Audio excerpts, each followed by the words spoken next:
Okay, we're going to get started. Thank you for tuning in to Divorce Periscope, and this is sponsored by Alpha Center for Divorce Mediation, and we do mediation for divorce. So we are a holistic approach to divorce from start to finish. We have a team of professionals that work with couples trying to do divorce in a more amicable, peaceful, inexpensive way, and also to preserve their families in the best way they can and shield the children from any trauma or impacts of divorce. So I'm an attorney and a mediator at the Alpha Center, and we're doing these broadcasts at the first and third Wednesday nights of every month, and we're going to rotate between different topics having to do with divorce. So last time we had children and divorce, talking about how children are impacted, and tonight we're doing finances and divorce and post-divorce. So want to encourage our viewers to ask questions and throw some hearts down and leave comments, and we'll try and address them. Hello, no Noxuko 92, and we'll try and incorporate them throughout our broadcast. We'll be here for about 40 or 45 minutes. So let me introduce our guest for the night. We're happy to have Sheila Jacobs, who is a financial advisor, a certified financial planner, and a chartered advisor in philanthropy. So Sheila's team with Wells Fargo serves women and their families by helping them build, manage, preserve, and transition wealth through investments and risk management. They also provide access to lending and trust and estate services through Wells Fargo affiliates, and she takes pride in working for a firm that puts the clients first. In addition to their traditional investment products, group and individual retirement plans, 529 college savings plans, insurance, practice financing, and philanthropy are areas of focus.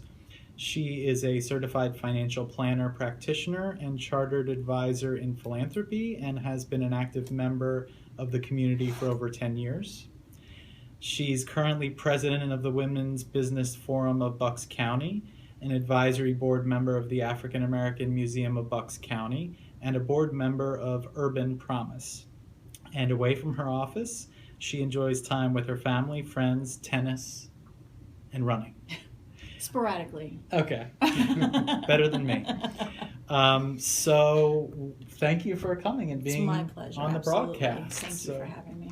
Let's, well, is there anything else you want to add about yourself? I think that was plenty about me. Okay, great. So we're going to be talking finances. And again, if you're just tuning in, we're encouraging you to ask questions, finances as they relate to divorce relationships, post-divorce. So to start off, why don't we have you talk about how does the emotional state of clients going through divorce impact their finances? I think the emotions have a huge impact on their finances because, I'm actually a child of divorce. And so what I've not only seen in my own life, but with our clients is that, this is a time of transition. And for some folks, it may be very difficult to transition from that vision that you had of your life as part of a married couple and whatever that team or whatever that vision represented to you, not just financially, but holistically. Mm-hmm. And one party or another may be forced into a transition that they're not prepared for, emotionally or fiscally or otherwise. So it has a huge impact. And so patience is certainly often the top requirement with folks dealing with this transition, and I think it's absolutely also paramount to look at it holistically. Mm-hmm. It's not about one particular person, it's not about one particular area, it's about the next phase of their lives and often their children's lives. Mm-hmm. Sounds like hello, Mr. Cintron, if I got that right, and Busy Mama Jams. um, it sounds like you, like Alpha Center, we try and get people focused on the future and moving forward. I mean, you have to look at the present and a certain amount of the past, but when people, our clients that are divorcing couples, start arguing about the past, we try and say, mostly that's not relevant. Let's look forward. We want to get you started. And we really focus on trying to, not just people getting through divorce, but setting them up for good, solid lives as single people moving forward. So that sounds like you have a similar outlook if you're working with people. Yeah, and I think, sometimes as difficult as this may be, I've seen for people that it can be a little cathartic to connect what they're going through with the divorce with the way they formulated that vision as they were entering marriage. To be specific, when you become engaged, you often have that idea of the vision and what it'll all look like. And you're doing that often as a couple, but even with couples who are starting out, I recommend that they do that work separately and then come together.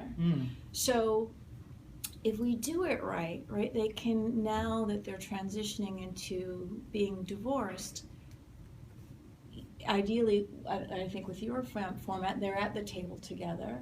So let's talk about your new individual visions. It may be helpful to think about it in the context of the children or even the extended family, because the thing about folks, especially if they've been married for a long time, they're often still going to be family. So how do we keep this thing working as a family, even though we're not a married couple anymore?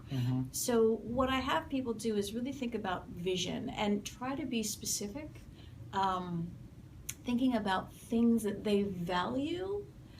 So if we're talking about me, for example, my family, my community, those are things that are really important to me.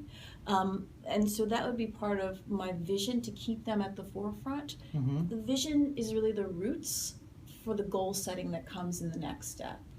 And aligning, for instance, the example that I often use is, you and I have talked about this, we made the decision to start our family via adoption, right? And so that's our vision. Our value, the goal that grows from that vision is that we need to have a certain amount of dollars set aside for the adoption process and for the cost of raising a child, right? So, and those two things need to be aligned. My vision of building a family through adoption needs to be aligned with my goal.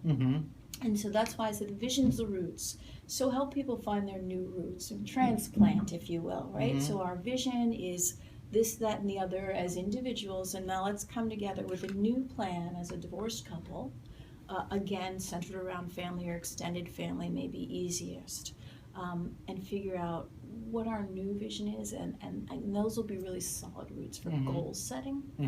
Still as a team. Yeah. Hello, everyone who's just tuning in. We're talking about finances and divorce. We have Sheila Jacobs, who's a financial advisor, certified financial planner, and a chartered advisor in philanthropy. And she's talking about finances going through divorce, afterwards, what's the best way to plan for your future. And my name's Matt Pilcher. I'm an attorney and a mediator at the Alpha Center for Divorce Mediation. So we're talking about setting down roots and goal setting moving forward. How I'm thinking about our clients, and part of our process, we do in our program set them down with a financial counselor after they've done the divisions and figured out all of their the way they're dividing up assets and debts with the help of an accountant and an attorney. But we found that once those decisions are made, people still need to have some counseling with their finances.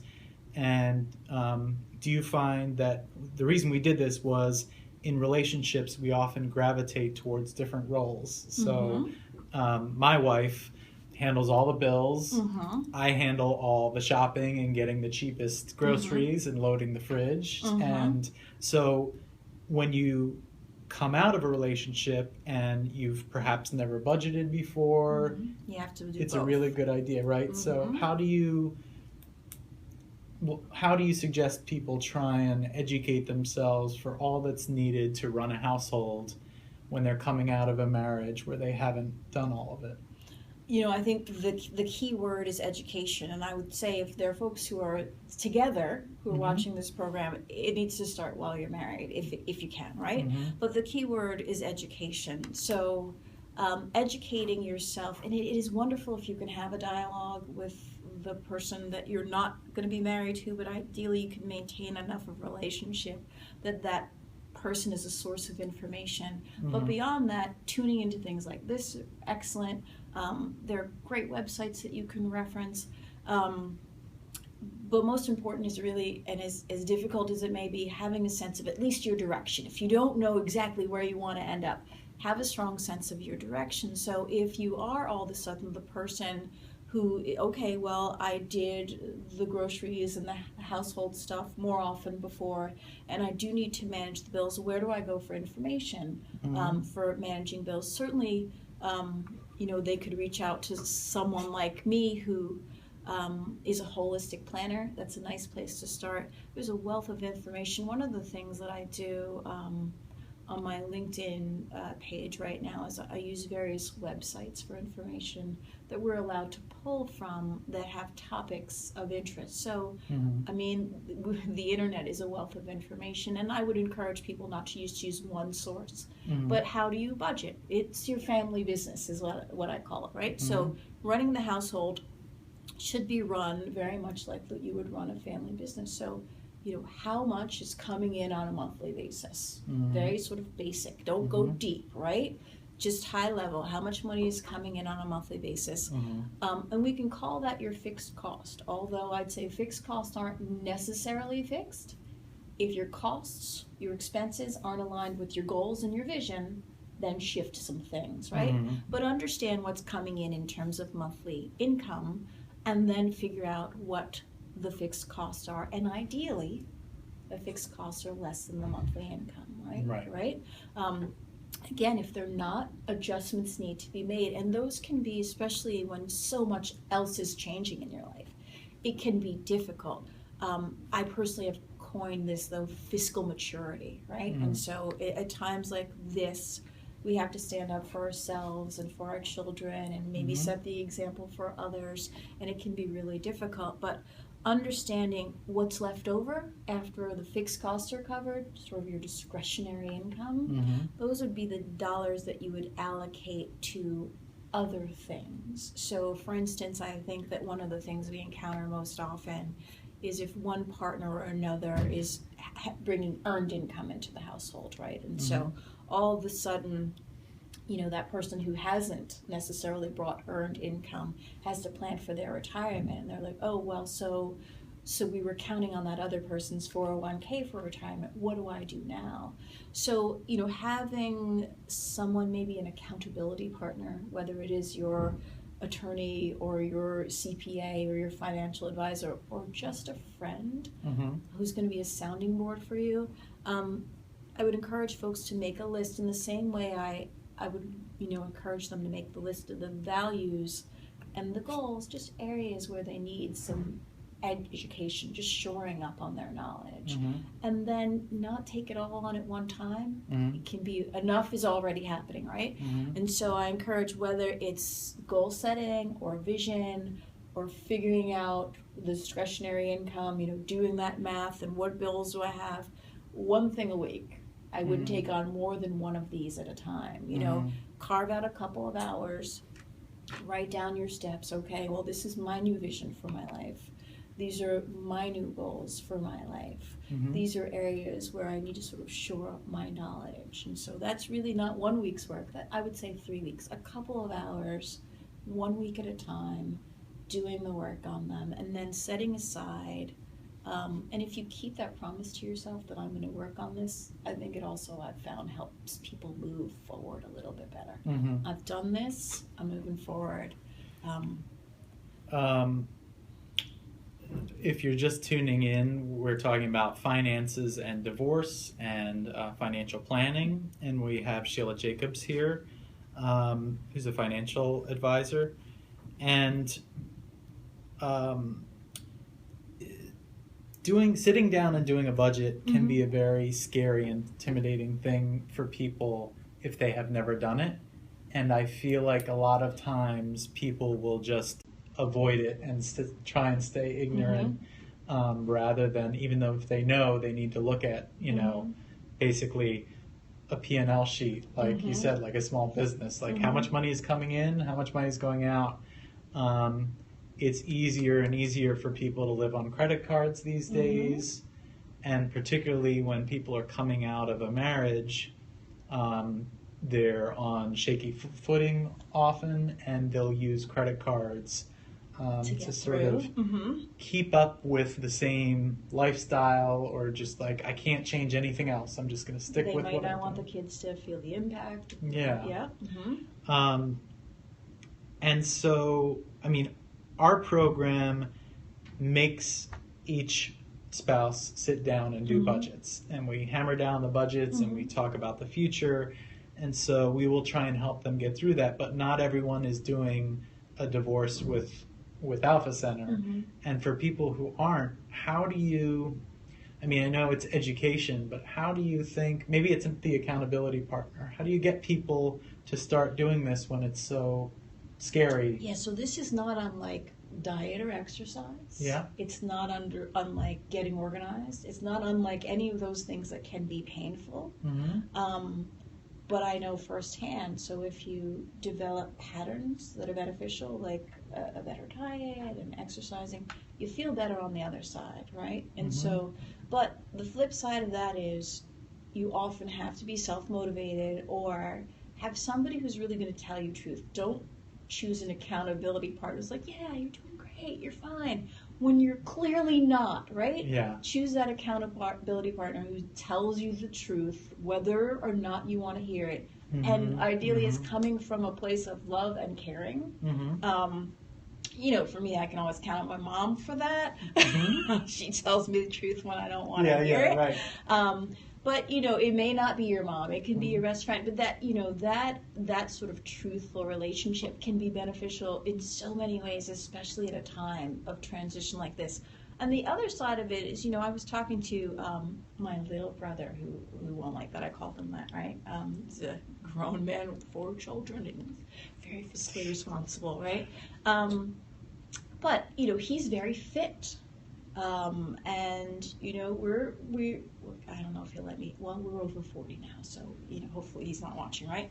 And I talked to him about his level of fitness and how much I admire it, and I was like, I really should run more. And he's like, do it if you want, don't do it if you don't want. And then it's kind of like stop making excuses. Yeah.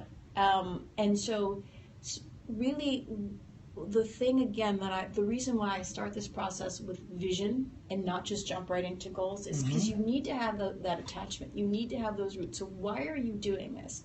I'm doing this because I want my children to have as much stability as possible. That'll keep you on track.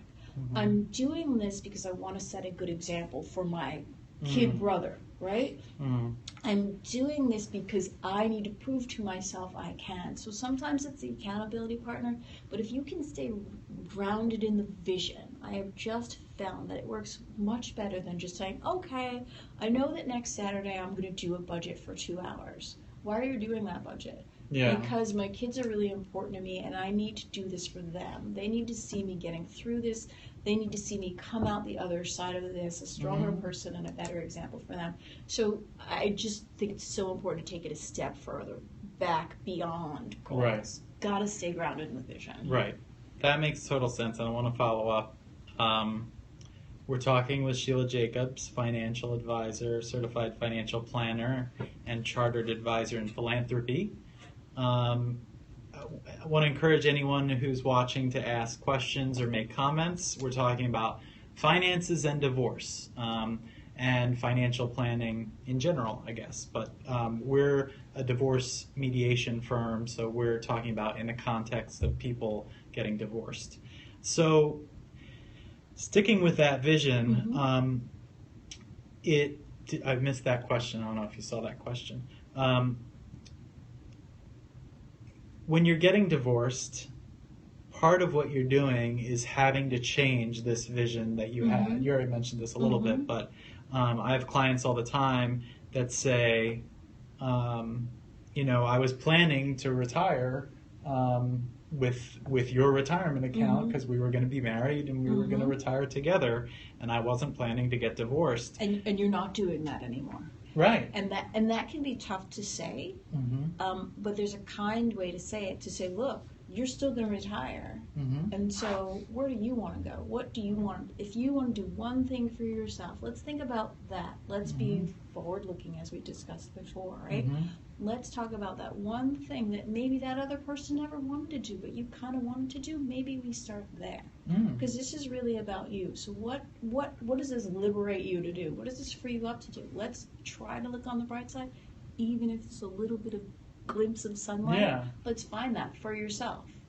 So I love this approach. I mean, it sounds like you're doing a little bit of therapy with your financial Well, I mean, advising. I think that a good financial advisor has to be a good listener. I think we need to be a good coach. We need to care about our clients, and so certainly we're not qualified to be therapists. But I mean, again, taking a holistic approach, listen to the clients, figure out what they want, what they need, and be honest. Because if you can't be authentic with them about what you see, would they be expected to trust you with the financial decisions, right? Right. So we need that sort of relationship of mutual trust needs to happen. So if you're not speaking truthfully and giving them a clear picture of everything that you see before you, then it doesn't make for the best relationship. Yeah. And it sounds like you really try and get to the heart of helping people, if they're coming out of a marriage, helping people redefine what is it they see for themselves. Like, what are their dreams, or what are their visions of providing for their kids, or whatever it was. And that seems really something that would benefit a lot of our clients, is because you have to redefine who you are when you're coming out of a relationship. And you do at almost any point in transition, right? And so as much as possible to embrace this time, even if you're not the party who initiated this transition, about what this might look like for you. Because there are two choices, right? To sort of remain stuck or to move forward in the best possible way. And again, especially when there are children involved, as difficult as it may be. And I think part of my perspective comes from being a child of divorce. I hopefully my mom will watch and she'll like my hair and stuff. But what I saw from my own mother is powering through. My parents, like I guess everybody else, nobody expected divorce. And so when before I was born, my mother started college. The year after I graduated from Rutgers, my mother graduated college with her PhD, right? But, so there's the arc. Yeah. And certainly a very bright woman, daughter of a farmer from North Carolina, but really just kept moving forward. Not always happy about it, but I think a great example. Kept going to school. We had to transition. We lived in a nice suburban neighborhood, right, before, and we didn't anymore after. And there were times when we couldn't afford things, and I remember really clearly, being so angry when she'd come home and make us unload the groceries. Like, Mom, seriously? She said, look, I went and bought the groceries, and then, the car's all full, and you gotta go in and out, and it's cold and slippery, and we're complaining, not nice, right? But as an adult, I found out later that she stopped taking us to the store, not necessarily because she just didn't want us to go, because there were just things we couldn't afford anymore. And so that trip to the grocery store was literally an emotional journey for my mother. You know, she's there budgeting, trying to figure out what she can get, and she was ready to just let it go when she got home. So not nice again for me to complain about helping my mom out. I guess that's what 10 and 12-year-olds do. You don't know what's going through. Right, your but parents' head. it's deeper than that. But the way she powered through and what I learned about it later as an adult when we started to discuss divorce, I think has been really beneficial in my own personal evolution, because kids also get stuck. And I had to be also an adult to have conversations with my dad about divorce and what I felt about our relationship and how it was affected by that whole thing. So it also might be nice if you're formulating this vision to bring the children to the table where it is appropriate and talk about what they want. And if you can't afford it, there's nothing wrong with them working toward what they want as well, right? Especially when they're of working age, like, hey, you have a vision for this? Let's talk about how we can make it happen together. This is what mom and dad can do now. And let's talk about what you can do too. Maybe empower them in a different way. Maybe they didn't expect to have to buy their own car. Maybe they're not getting a car. Maybe they don't need a car. But if that's something that is okay with you in your household, let's talk about how it can still happen. And how empowering is that for them to have part of that dialogue going on as everybody's going through a transition, instead of, shh, we can't talk in front of the children, right? Give them the pieces that is appropriate for them, maybe. Also, it's good financial planning for them. While you're doing your new budget, let them see you. Let's talk about their budget. Let's talk about how you manage the dollars that maybe you earn with your part of this. So I think there's a way to transition that can be positive and, just looking for those opportunities to create something good out of something that maybe we didn't accept. Ideal. If you're just joining us, you can type in some questions or comments about finances and divorce. My name is Matt Pilisher. I'm an attorney and a mediator with the Alpha Center for Divorce Mediation.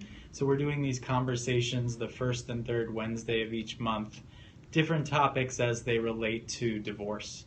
And we have Sheila Jacobs here with us tonight to talk about finances and divorce. She's a financial advisor. And I guess picking up on the transition and kids and tightening the belt sometimes and including kids in the conversation of tightening the belt, which is a hard thing to do, I think. I always tell my clients it's going to be more expensive going from one household to two households. Right. That's just the way it is, and sometimes it's a reality check for people. What about the reality check of we had always planned to contribute to our kids' colleges, but as the divorce goes on, people begin to change their minds and get a little... Or they're not able to. Or they get, I don't know if greedy is the right word, but they're thinking about their own financial future. Their goals change. As they're going through divorce. Their goals change is a good way to put it. And suddenly a spouse who thought they would have an equal partner in paying for their kids' college, that's no longer the case. How would you suggest that person approach that? And I guess, that would maybe have to do a little bit with what you were saying, where it's including the kids in the conversation, talking to them about what are your goals, what do you think you could contribute, or things like that. So I'm going to be intentionally redundant. Good. Because the vision is where the answers usually lie, right? And so if you're the partner who still has a vision of funding whatever percentage of college you decided to fund, you go to whether or not that goal is now achievable in your new reality, and try to figure out that. And I would say just be honest with the children. And it's interesting that you asked that question, because that's one of the honest conversations I had to have with my own mother, where I'm like, Mom, I'm applying to colleges, and she said, you know what? There's not much I can do to help you with that right now, right? And that was an honest answer. But at least you had that conversation. Because some people would be scared to have that conversation. But so maybe you can't do that anymore. But there are other things that you can do, right? So one of the things I always talk to people about is, looking at what kind of college credits you can earn before kids actually get into college. My husband's a teacher, right? And so things like AP classes available. One of the best ideas I've ever gotten came from a participant at a workshop that I was doing, and she said to me, you know what, we just didn't have money for college. And I knew that I didn't want to go into debt for college. So what I did was I started to apply to jobs at colleges where I might want to attend. Colleges that had tuition remission for employees. I'm done with college. It took me 5 years instead of 4, but I am debt free. And I would have had to work anyway. So this is the time when you get maybe a little bit creative, you know, helping your child research various scholarships that are available and looking at alternatives to writing a check. And, you know, guess what? I mentioned the conversation that I had with my mother.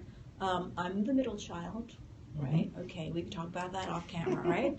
So I'm the middle child, and for my older sister, you know, there was more help. You know, my college sort of coincided with a tougher financial time, but it was a good time in our household because my mom was able to buy our first house. And then my brother was you know, a different time. Mom's now a PhD. She's earning enough that she can fund college. So I'm the one who had to pay for my own college, right? And I kind of am proud of that now. So I'm okay with that. And so I think we should give our kids some credit maybe in terms of the way we think about how this might affect them. So what if they have to work and get it done themselves? That was graduation day was super cool for me. Not just because I waited to take statistics till last semester and it was a requirement. That's not why. Yeah. But I did it all on my own. Yeah. And that's a really good day. And my mom's, you know, proud of me, sure, because I graduated and did okay. But I think I can say that she's pretty proud of me because I funded it too. So that's a good thing. It's not necessarily a bad thing not to be able to foot the whole bill.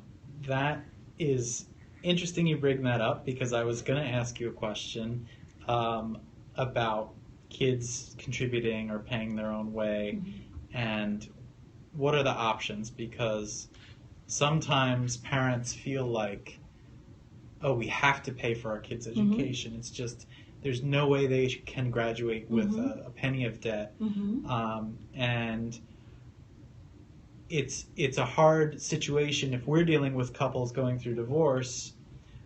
Sometimes you see they're putting all their paychecks into their kids' college funding, and they're not building up retirement, and it's a very tough financial situation. And so I guess my question is, I know it has to do with individual visions. Yes, it's roots.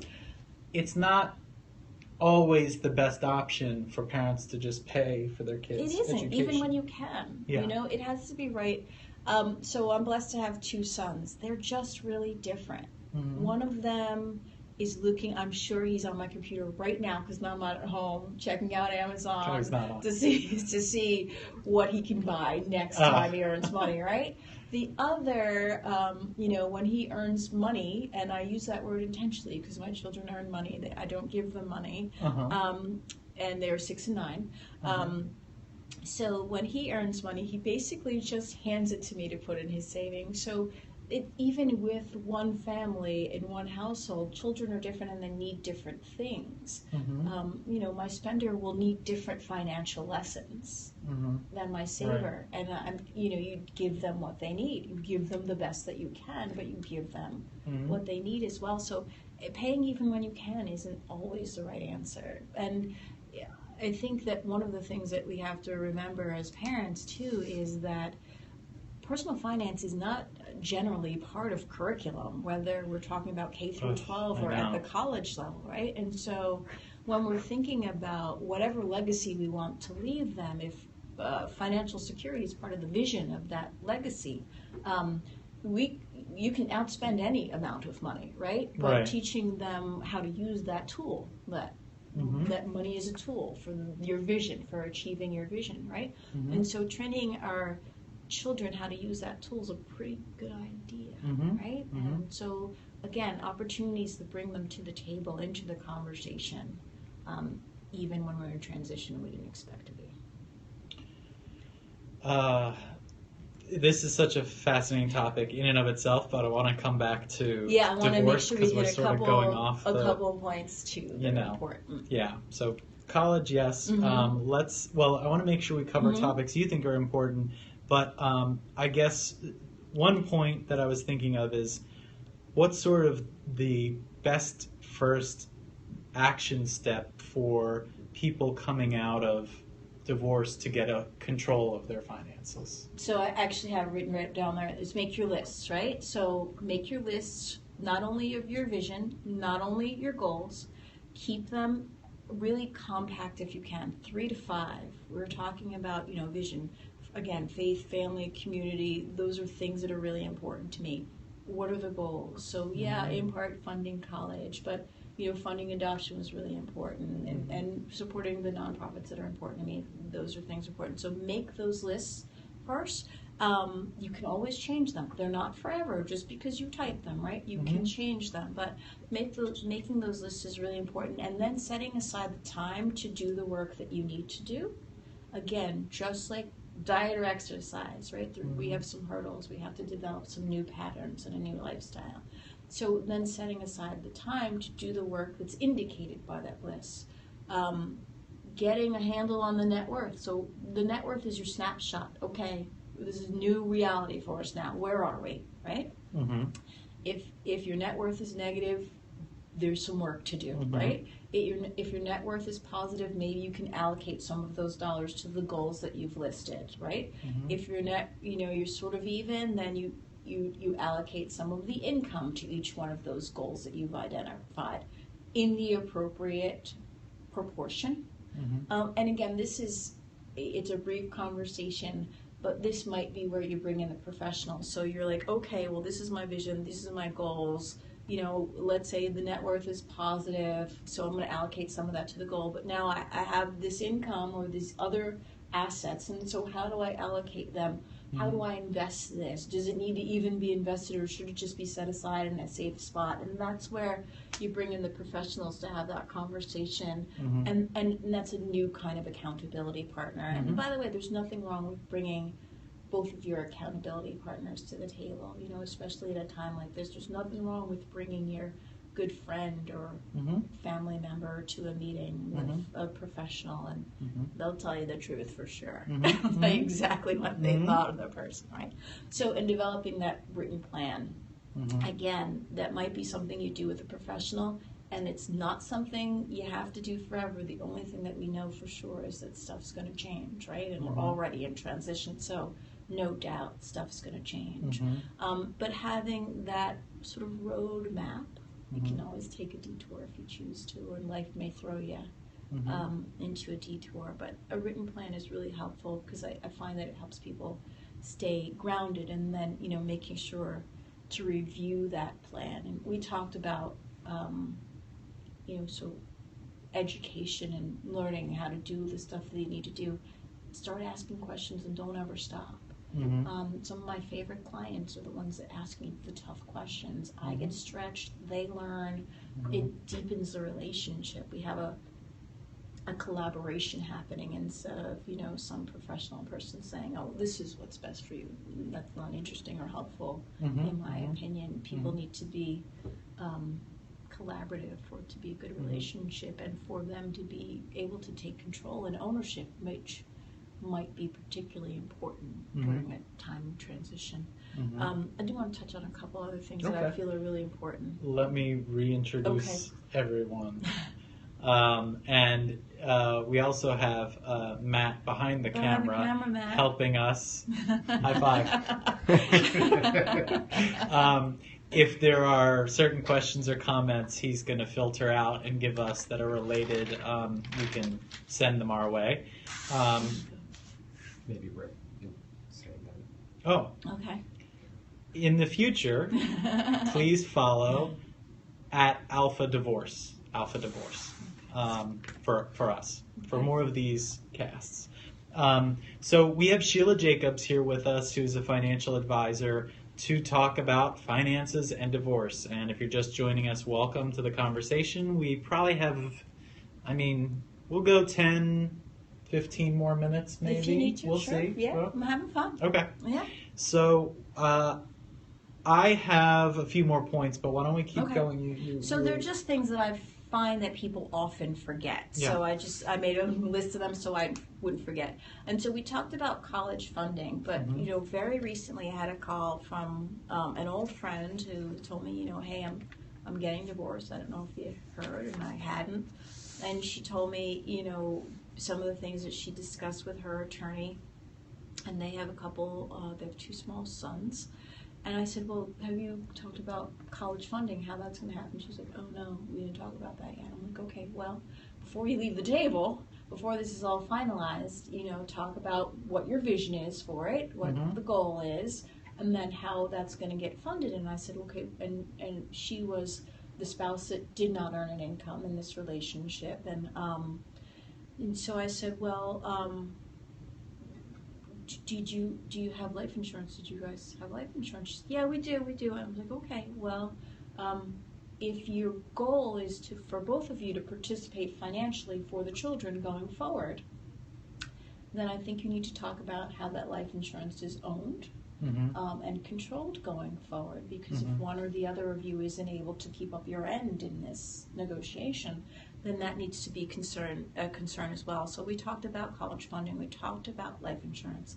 One of the things, too, that I think people sometimes forget is if you've been married longer than 10 years, I would imagine that for folks who might have been married a while ago and maybe want to put it behind them, when it's time for Social Security, they may say, well, I'm single. And ideally, the person on the other side says, well, have you ever been married? And if you've been married longer than 10 years, then let's talk about whether it's better for you to take your benefit or perhaps a spousal benefit that you might be entitled to because you were married for more than 10 years. Which doesn't cut into the spouse's benefits, which right? Everyone always is interested in. Which is like, in. am I going to have a fight again? Yeah. No, it has nothing to do with whatever benefit they earn.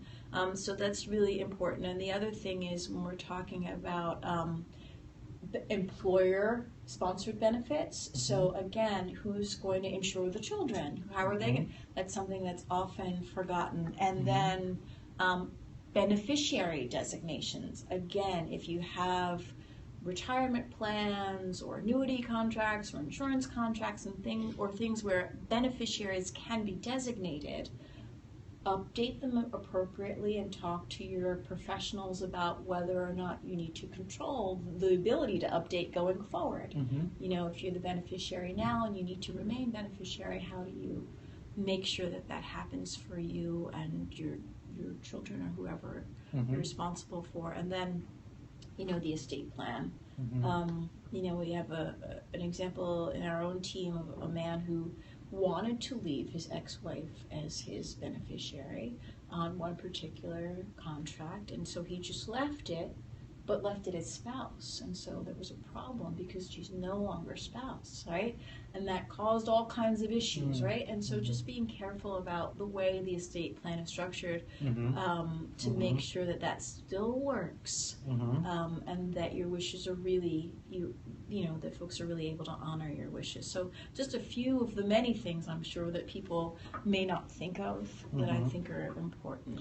If you're doing divorce with Alpha Center, these are all things That's why I love Alpha Center. I really do. I really do. I think you're a wonderful group. Thank you. I mean, we try and get people through a divorce without forgetting anything. And so a lot of it is issue spotting. If you're a lawyer, it's like spotting what are the issues. And if you're doing divorce with just a lawyer, as I like to say, rather than a team of professionals, you're gonna forget things. And the lawyer's job is not to remember all this stuff. It's to fight zealously for certain of your legal interests. But we, as a mediation firm, have financial counselors, therapists, accountants. And one of the things we have, it's great to hear all this, is we have a final checklist where, as people are finishing their final mediation, if we haven't already brought this stuff up, we will go through it. And a lot of it is like, designating beneficiaries on IRAs or any, life insurance if we hadn't talked about it.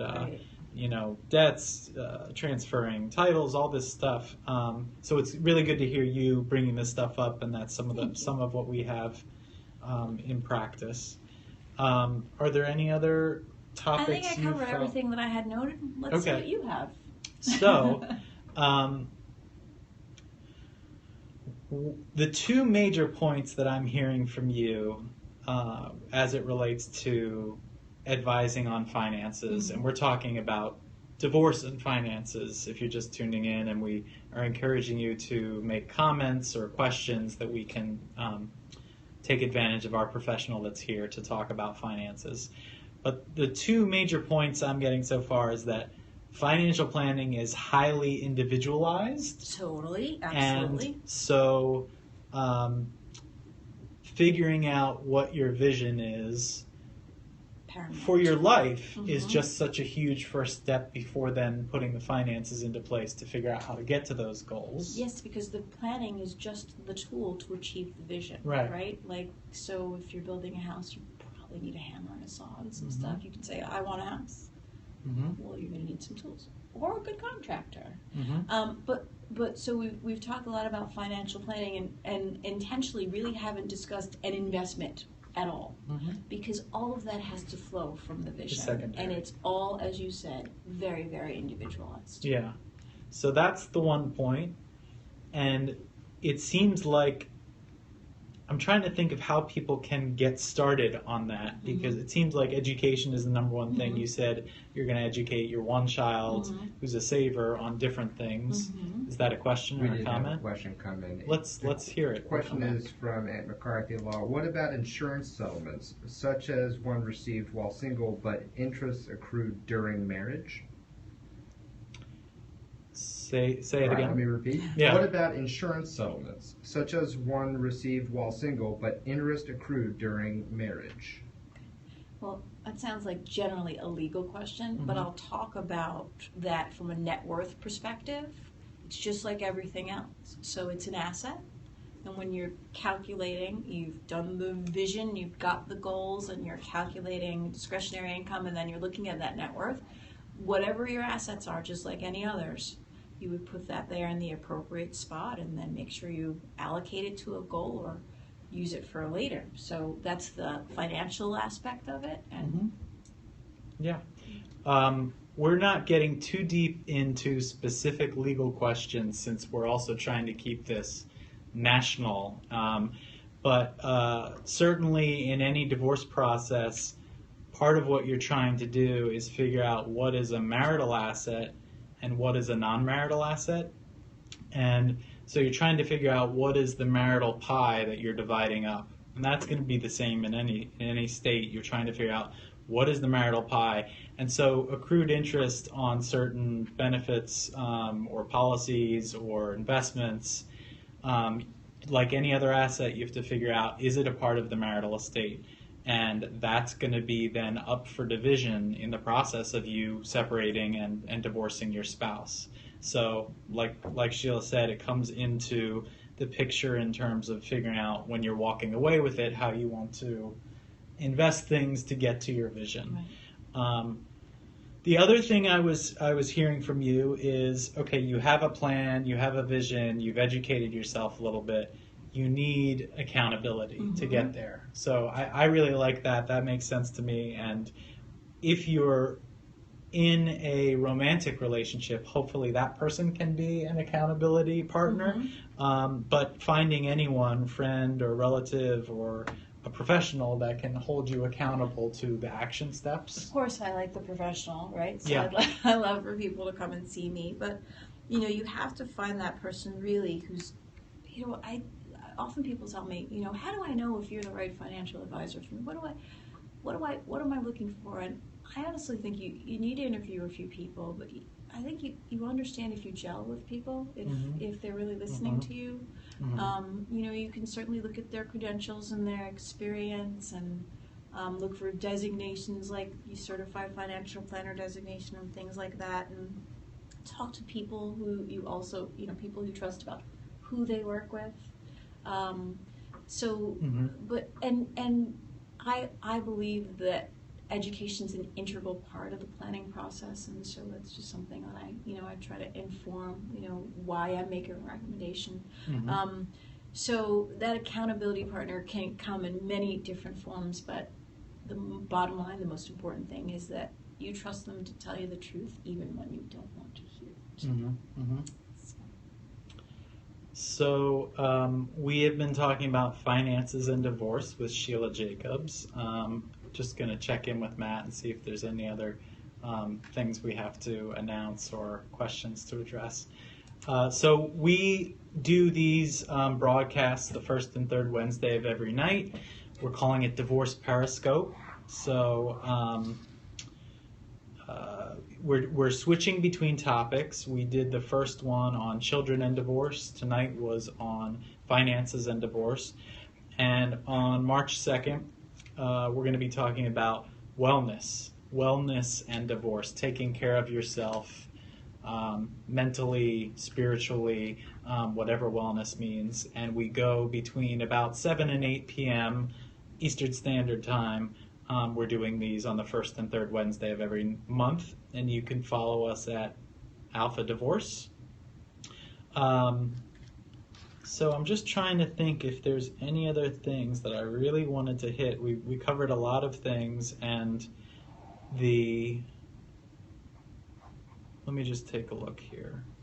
And while you're doing that, I will say that for folks who might want to speak with me, they should Google me. They'll find me at Wells Fargo Advisors, and that'll also tell them where I'm licensed from state to state. I often forget because there are many states where I'm licensed. So, so any, they would look there to see. Okay, great.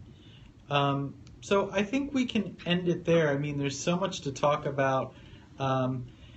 With divorce, there's always a combination of emotions that impact the legal aspect of things, and there's the finances, and they're all in this confusing ball. Emotion's the driver. Yeah, emotion's the driver. And what I love from you is that if it's a positive thing, emotion should be the driver in your vision. It's just when you're going through divorce, sometimes you have to detangle the negative emotions that cloud your vision or that cloud your perspective on just getting through the finances or the legal aspects. And that's where the accountability partners come in. They look, this is the real deal. And so you also, it has to be somebody you're not trying to save face with. Like, this is, the Mercedes is still in the driveway, but it might not be next week. So, right. That's a good point. Right? So you have to really be able to be authentic. It has to be no judgment. So that's why a professional both can be ways. really helpful, Yep. right? And we didn't even really talk about this, but I'm assuming you've worked with people going through divorce. Yes, with a couple stuff. right now, Yeah. right? And so it's I think 3 or 4, it starts to add up. But everyone is different. The thing that they have in common is that they face this transition, and some are happier about it than others.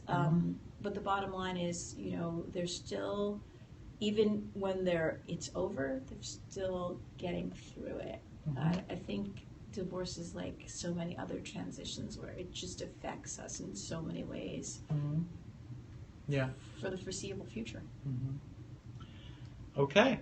Well, with that, if there's no more questions or comments, we're going to say good night and thank you so much for being here. Pleasure. It was a real education, or the beginning of an education, so hopefully this Yeah. encourages people who need it, which I think is everyone, to keep looking for what is the education Never you stop need educating yourself. to keep following your vision, and visions change, so education needs to follow it. So we will see you here March 2nd, 7 p.m. to talk about wellness and divorce. I'm Matt Pilisher. Follow us at Alpha Divorce, and thank you very much. Good night. Thanks. Good night.